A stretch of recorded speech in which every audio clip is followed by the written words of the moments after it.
বলিউডের জনপ্রিয় নায়িকা ঐশ্বরিয়া রায় ও অভিনেতা সালমান খানের প্রেম একসময় ছিল ইন্ডাস্ট্রির বহুল আলোচিত ঘটনা।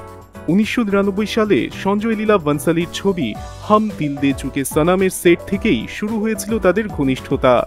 তবে 2002 সালেই সেই সম্পর্ক ভেঙে যায়। দীর্ঘদিন ধরে এই সম্পর্ক নিয়ে নানা গুঞ্জন শোনা গেলেও এবার শিল্পী ও পরিচালক প্রহ্লাদ কক্কর জানালেন, ঐশ্বরিয়া রায়ের ক্যারিয়ার ভেঙে পড়েছিল ওই ঘটনার পর থেকে।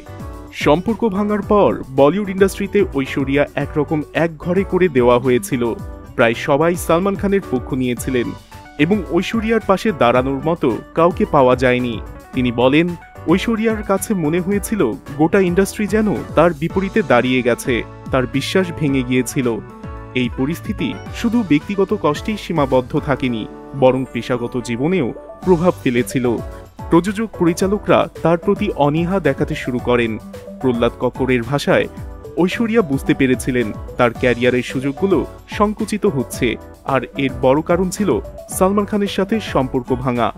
তবে সেই কঠিন সময়কে পেছনে ফেলে ঐশ্বরিয়া পরে নিজের যোগ্যতায় আবারও প্রতিষ্ঠিত হন।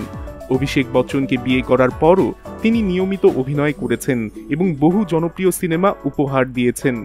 যদিও কক্করের মতে সম্পর্ক ভাঙার পর যে মানসিক আঘাত ও পেশাগত বাধার মুখে পড়েছিলেন তিনি, তার প্রভাব অনেক দিন ছিল।